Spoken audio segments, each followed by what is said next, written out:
Anyway, let's look at the receipts. Right after the prom video, Jenny started spamming the internet with depressing TikToks. We are talking full-on crying faces. Captions reading, "First stage of grief." She showed a wilted flower for stage 2. She did an intense eye roll for stage 3. She was even lip-syncing to Katy Perry's "The One That Got Away." One specific TikTok about missing him while playing Roblox games generated over 200,000 likes. Naturally, the comment sections are losing their minds. One user asked if they broke up, pulling over 1,000 likes. Everyone is confused because the grammar in these comments is a total disaster. People are literally spelling break like a car brake. They are spelling come on as common. It is safe to assume their core audience consists of 10-year-olds who cannot spell basic words. Are we really letting preteens dictate internet relationship timelines? Apparently so. The sheer panic in the comments is driving millions of clicks directly to their profiles. It is an engagement goldmine. Meanwhile, Angelo is playing his part perfectly. He posted a cryptic video with copyrighted music stating if he stays, he loses himself. If he leaves, he loses her. If he waits, it will never be him. It is giving teenage internet drama. But like I said, it gets worse. Angelo recently celebrated his 21st birthday. He posted a video eating desserts with his sister. Jenny was nowhere to be found. A creator named Just Jules, who is a mutual friend, commented to wish him a happy birthday. She told him he deserves everything. Angelo liked the comment, completely ignoring the flood of fans asking about Jenny. He even went to see the movie Obsession with his sister instead of his girlfriend.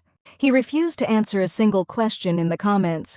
Why the sudden social media quarantine? Because radio silence breeds speculation. And speculation is the highest form of currency on TikTok. He is baiting the audience for sympathy votes. He wants to look like the heartbroken victim while keeping his hands clean. The silence is wild considering what happened 24 hours before this devastating heartbreak rollout. Jenny posted a video showing off Angelo's expensive birthday gifts. She bought him a pop figurine of his favorite character. She got him custom packet creatine because he is allegedly too lazy to use a plastic scoop. She also dropped over $500 on AirPod Maxes. The absolute kicker? She wrote him a handwritten card saying life is better with him by her side. She loves him like no otter. She casually whispered to the camera that she does not know if they are at the I love you stage yet. Apparently they were not even at the staying together for another business week stage. They also dropped a joint clip where they look sad, hug, and part ways. The internet immediately called it corny and staged. Who buys $500 headphones for a guy who is about to friend zone them on camera? The math is not mathing. Now let's talk about the blatant clout farming of it all. This entire relationship feels like a corporate brand deal.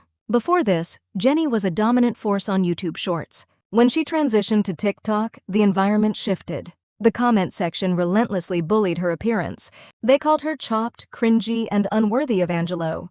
It is like the plot of The Princess Diaries, where people think a girl becomes a supermodel just by straightening her hair and removing her glasses. The internet successfully peer-pressured this girl into a complete physical transformation. She changed her hair, her style, and her entire on-screen persona just to look fit for him. Fans who bullied her then immediately flipped, commenting that they miss the old Jenny. The hypocrisy of the comment section is mind-boggling. They demand perfection, then cry when authenticity dies. Jenny literally traded her unique personal style for internet approval. And for what? A manufactured breakup narrative. You can literally see the toll this bullying took on her identity. In her older videos, she was confident and outgoing. Lately, she just submissively agrees with the hate comments.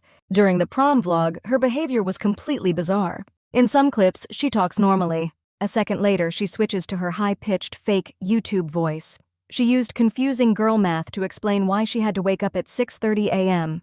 She had a major collab shoot with Jordan, Salish, and the Anazala family. Angelo even admitted in an older video that publicizing their relationship was his biggest mistake. He claimed the public pressure made things impossible. Was it actually the pressure, or did the relationship just outlive its marketing value? When you treat your love life like a content calendar, expiration dates are inevitable. The transition between her real personality and her creator persona is getting wider. She is playing a character in her own tragedy. But let's be real about the platform dynamics here. TikTok is the fast food of the internet. Fame moves at terrifying speeds. Look at TikToker Jay Guapo. He was pulling millions of views doing New York pranks last summer. Now his engagement dropped to 5,000 likes per video. When views get stagnant, creators always trigger the breakup protocol. We see it with Piper Rockle all the time. The moment her analytics dip, she magically spawns a cheating scandal, a staged relationship with a comedian, or queer-baiting drama. 99% of her content is completely fabricated for engagement. Jenny's recent videos were allegedly pulling lower numbers.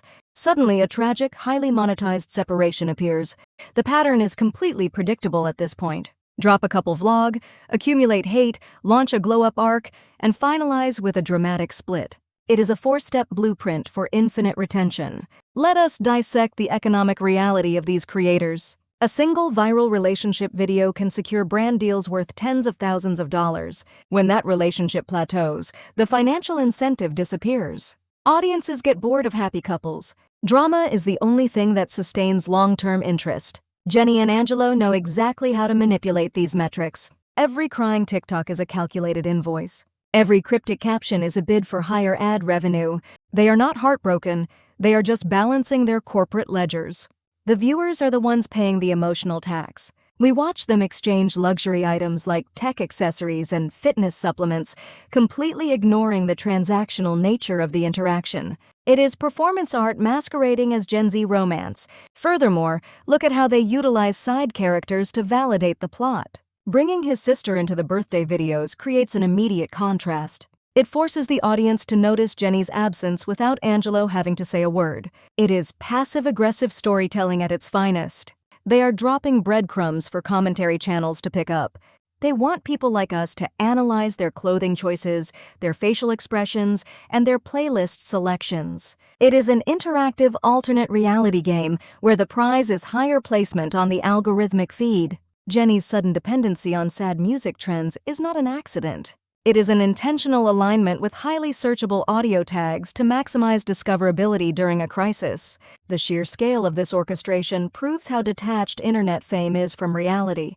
Jenny was an independent creator making high-value tactical finance shorts. Now she is reduced to lip-syncing over heartbreak anthems for immediate engagement loops. The downgrade in content quality is shocking. She swapped original ideas for low-effort relationship baiting. The internet created this monster by prioritizing physical aesthetics over creative talent. Angelo played his role as the handsome catalyst, pushing her into the mainstream spotlight.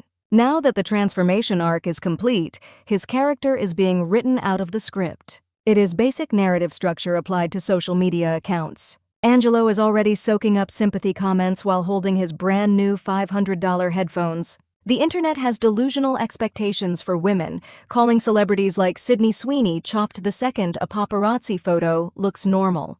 Jenny transformed her entire existence to please these people, only to get downgraded to a bestie on camera. Whether this split is genuine or a calculated publicity stunt for the algorithm, one thing is certain. Jenny spent a fortune on gifts for a guy who used her for a makeover arc and dumped her 24 hours later.